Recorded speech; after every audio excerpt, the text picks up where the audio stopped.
Présenter un exemple d'utilisation de l'AI agent que j'ai créé dans le cadre du projet KeyCube.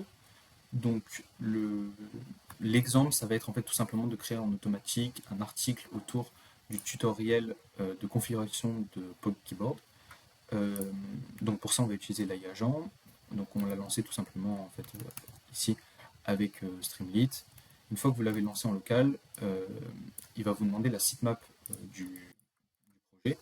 Donc en fait, la sitemap, c'est tout simplement les URL du site. Donc là, en fait, on va utiliser donc le site, en l'occurrence du KeyCube, mais vous utilisez votre site, vous mettez votre sitemap, et donc en fait, ça nous permet de pouvoir définir quelles URL on veut ajouter dans le système RAG, donc en fait, c'est-à-dire ajouter au contexte de notre AI agent.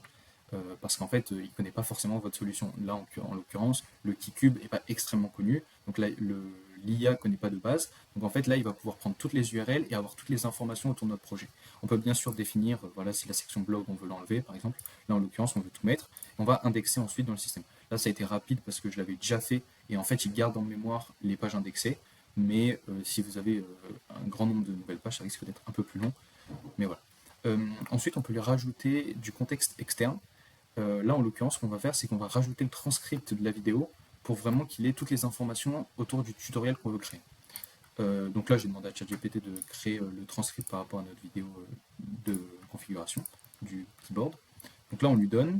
Ensuite, sur le topic, moi, je ne vais pas m'embêter. Je vais reprendre le même titre que la vidéo.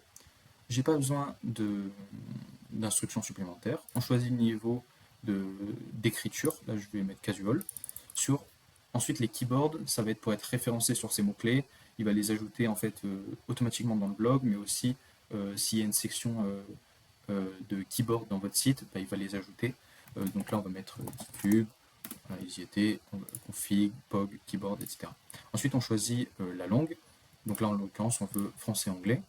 Et ensuite, on va générer les titres. Pourquoi on génère d'abord les titres? C'est parce qu'en fait, c'est très dur de faire un AI agent qui va créer en automatique complètement, parce qu'en fait, vous allez trop réduire votre qualité d'écriture.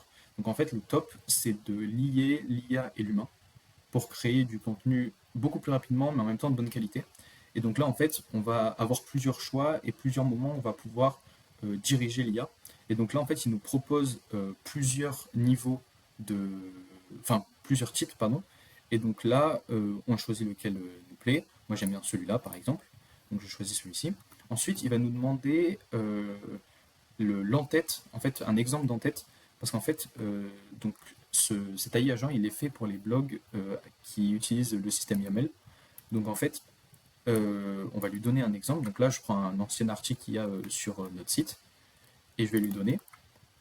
Et du coup, il va parser le YAML et automatiquement vous demander les champs nécessaires. Mais par exemple, ici, on voit qu'on a le champ date, mais il ne va pas nous le redemander, il va directement mettre la date d'aujourd'hui. Donc ça, c'est pratique. Là, le layout, on va laisser ça. Le titre, pareil.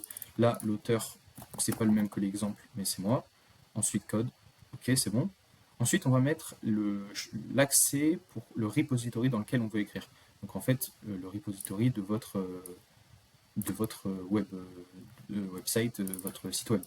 Donc là, on met celui-là, et ensuite, on met dans quel endroit il doit créer les articles de blog, et nous, en fait, c'est dans Post, et en fait, on voit qu'on a après les deux sections français-anglais, mais ça, il va le capter directement. Nous, on va juste lui dire de mettre dans Post.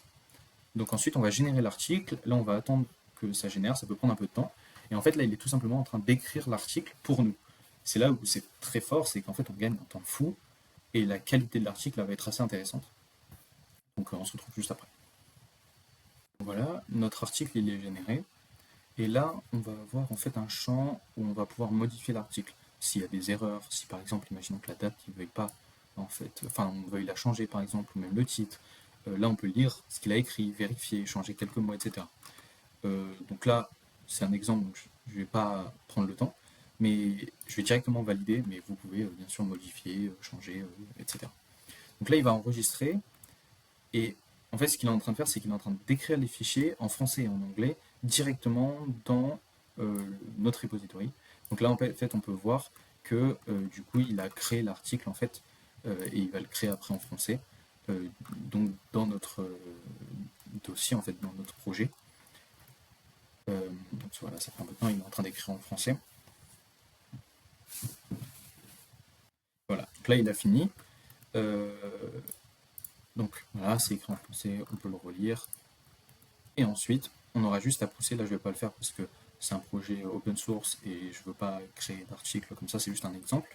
Mais donc en fait après vous avez juste à pousser et directement vous allez push dans le GitHub et en fait le GitHub est automatiquement relié et avec le, enfin pardon, est automatiquement déployé et va régénérer et en fait on va voir directement dans le blog le nouvel article en fait. Voilà.